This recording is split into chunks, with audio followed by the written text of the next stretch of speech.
sujet de la mort est un vide qui se creuse brusquement en pleine continuation d'être. Que pensez-vous de ces propos de Vladimir Yankelevitch face à un tel sujet, c'est-à-dire sur type citation? Donc, le candidat doit adopter une attitude assez précise. Il doit savoir que ce type de sujet obéit au canon méthodologique assez précis. Donc, nous n'allons pas nous attarder, on va passer immédiatement au traité du sujet. Que pensez-vous de ces propos de Vladimir Yankelevitch? Telle est la consigne du devoir. Mais bien avant, le candidat s'attardera prioritairement sur les concepts clés, tels la mort, un vide, et qui se creuse en pleine continuation d'être. La mort se définit comme la cessation complète et totale de la vie, disparition de l'âme. Un vide traduit le manque, qui se creuse brusquement en pleine continuation d'être, qui se creuse brusquement. L'adverbe brusquement va attirer notre attention. Pourquoi? Parce que c'est un phénomène assez étrange. La mort est un phénomène assez étrange à l'homme de son vivant. Nous sommes angoissés du fait de l'existence de la mort. Après avoir défini les concepts clés, nous pouvons passer à la reformulation. Nous comprenons que pour Vladimir Yankelevitch, la mort se présente comme un brusque changement d'état d'âme, comme une angoisse qui s'installe dans le cadre de l'existence humaine et qui nous met en permanence sous le poids de la peur. Après avoir formulé le sujet, nous passons à l'identification du problème. Le problème soulevé par cette citation, bien par cette pensée de l'auteur, est celui du malaise que crée en l'homme la certitude de mourir, ou bien l'impact de la mort dans le cadre de l'existence humaine. L'idée que l'homme se fait sur la mort n'est-elle pas l'origine du vertige ontologique qui rend plutôt terrifiante? Cette question se posait bien évidemment à l'époque platonicienne, lorsqu'il va évoquer la question de la mort comme étant quelque chose et même de bien, comme étant le propre de l'homme. L'introduction. Le problème soulevé par cette citation est celui du malaise que crée en l'homme la certitude de mourir. Cette pensée pose le problème de l'influence pernicieuse de l'angoisse existentielle dans notre quotidienneté. Ainsi identifié, le problème peut être formulé de la manière suivante. Vivre en pensant continuellement à la mort, cela n'est-il pas transformer nos vies en non-vie, c'est-à-dire choisir inconsciemment de vivre en mort-vivant quotidiennement hanté par l'angoisse existentielle? En d'autres termes, l'idée que l'homme se fait sur l'inconnu qu'est la mort n'est-elle pas à l'origine du vertige ontologique qui rend plutôt terrifiant? On comprend donc que si Yankelevitch a pu évoquer la question du vide, c'est parce que l'homme, de son vivant, et s'imaginant un jour mourir, est angoissé. C'est pourquoi il va développer un certain nombre de mécanismes pour pouvoir préserver sa vie aussi longtemps que possible.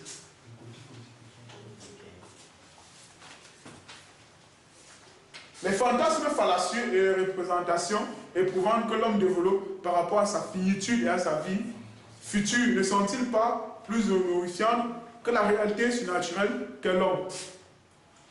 On évoque également ici la question platonicienne de la mort.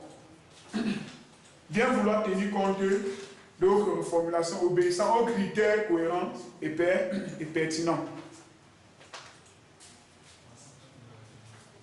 Donc, si nous prenons à l'introduction par approche ou par généralité, on va d'abord définir le concept de mort en relation avec le vide qui se crée brusquement dans notre vie.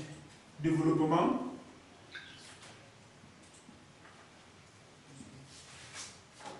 et analyse de la situation.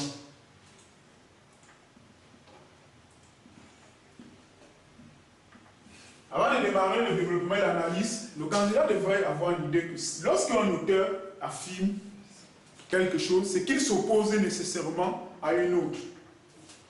Si on rentre dans le cadre de notre sujet, la mort est un vide qui se creuse brusquement en pleine continuation d'être. C'est comme pour comprendre que Vladimir Yankelevitch, en tant que métaphysicien, étudie l'homme ou la mort dans un cadre plus spécifique, c'est-à-dire celui de l'angoisse que crée la mort dans la quotidienneté de l'homme. Mais bien évidemment, bien avant lui, Platon pensait déjà que la mort est quelque chose de bien. La mort est une délivrance. Donc, analyser la citation d'un auteur, c'est la prendre dans une généralité, afin de la globaliser, pour pouvoir mieux comprendre ce qu'il dit en profondeur. La terminologie utilisée par Yankelevitch mérite une certaine attention. Tout d'abord, le terme opinion qui signifie pour lui une spéculation. La mort, pour lui, est quelque chose de terrifiant, qui vient creuser, qui vient créer un vide dans notre vie et nous diminue, même sur le plan spirituel. Nous sommes diminués du fait de l'existence de la mort. Nous sommes angoissés du fait de l'existence de la mort.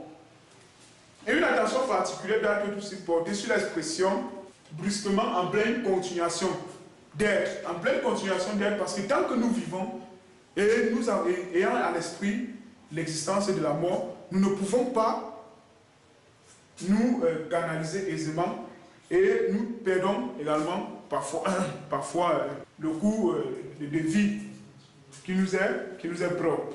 En tout état de cause, il s'agit de comprendre ici que Yankelevitch s'inscrit en faux contre toutes les pensées sur la mort parce qu'il les trouve angoissantes, il les trouve terrifiante. Il trouve la mort angoissante, terrifiante.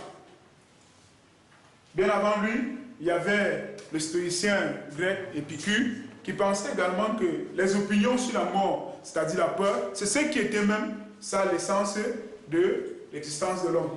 L'homme vit permanemment sous le poids de la peur de la mort.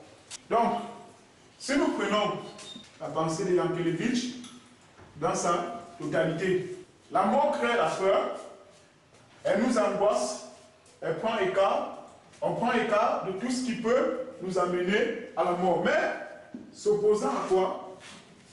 À la mort qui est comme une délivrance.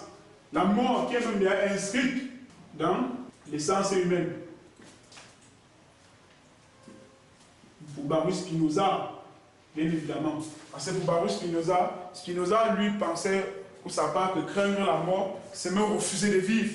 Parce que tant que nous vivons, nous devons toujours avoir l'esprit qu'on doit mourir. Mais bien avant lui, Platon pensait que la mort est une délivrance.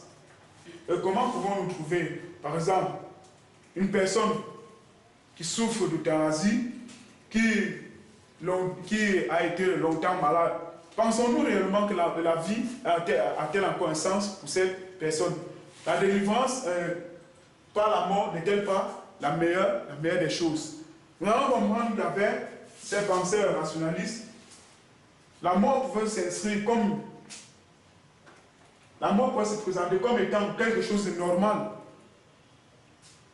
qui viendra nous délivrer de toutes les angoisses, de toutes les souffrances, avec les imperfections que nous connaissons dans notre vie.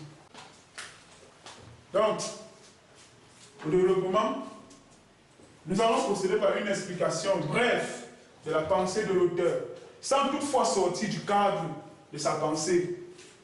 Nous partons d'abord de la mort, de la conception de la mort telle que présentée par Vladimir Yankelevitch. Si pour lui, la mort est un vide qui se creuse brusquement en pleine continuation d'être, c'est tout simplement parce que du fait pour l'homme d'imaginer un seul instant qu'il doit mourir, il est déjà angoissé. Donc nous allons partir de la terminologie de l'angoisse de l'homme par la mort, s'opposant à l'idée selon laquelle elle est une délivrance. Platon.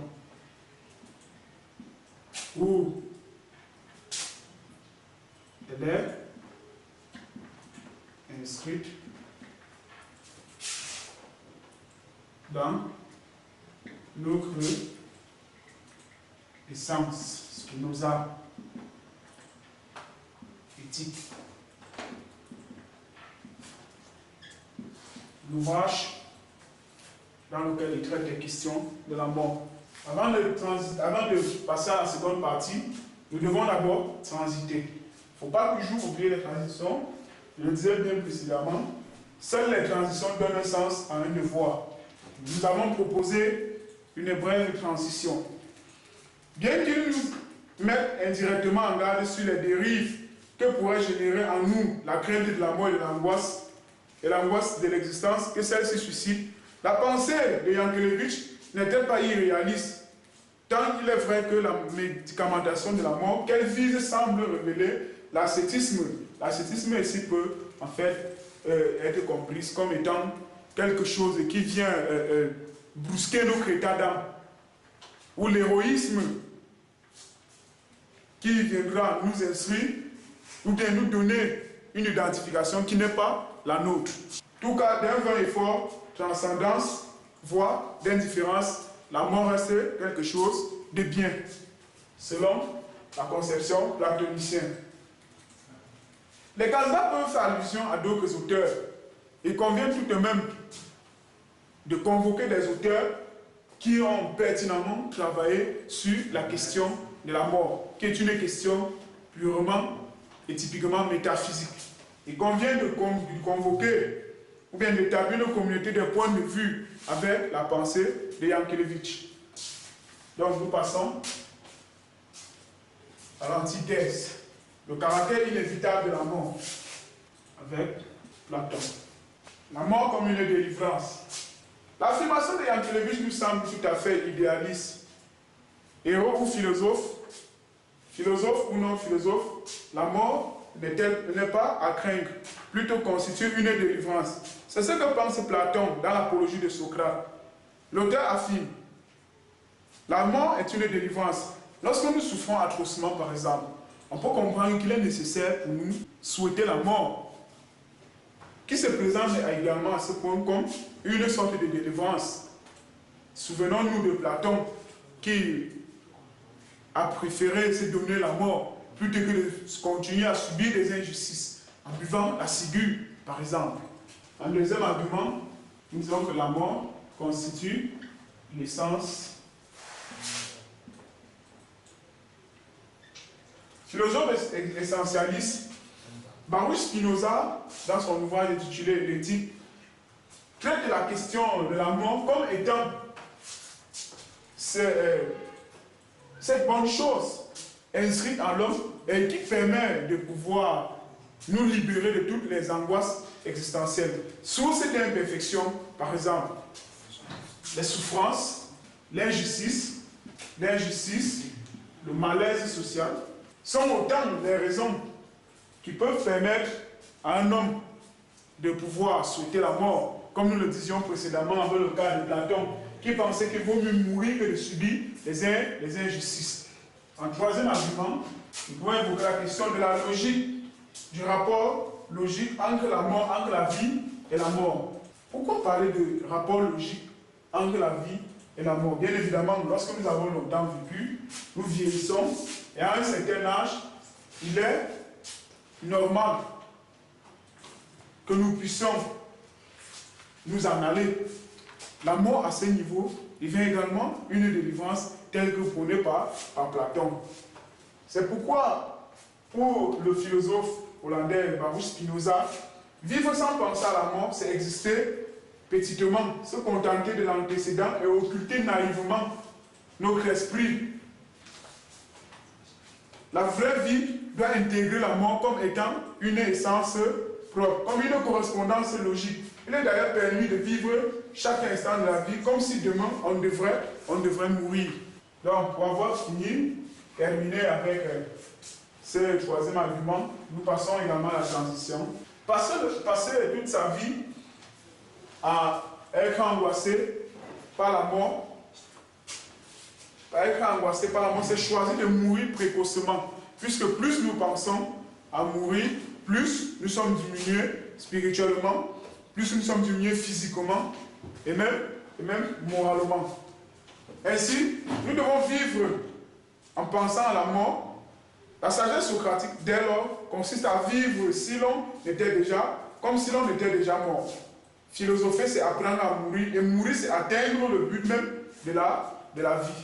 Pourquoi penser que philosopher, c'est apprendre à mourir, et mourir, c'est atteindre le but de la vie? Tout simplement parce que nous quittons de l'étape de l'enfance à l'adulte, de l'étape adulte à la vieillesse, et par la vieillesse, il est tout à fait normal que l'homme puisse s'en aller, ou bien être délivré. Donc, nous passons à la conclusion. Comme nous l'avons dit précédemment, il faut toujours appeler le problème qui était celui du malaise que crée la mort dans le cadre de l'existence humaine, ou bien l'impact de la mort dans le cadre de l'existence humaine. Donc il était question pour nous de traiter de la question de l'impact de la mort dans le cadre de l'existence humaine. Et nous avons vu précédemment que pour Yankelevitch, la mort est quelque chose qui vient brusquer notre état d'âme, notre esprit au quotidien. On rappelle du problème, bilan de la démarche, intérêt, esquisse et position de l'affirmation de l'auteur. Je vous en remercie.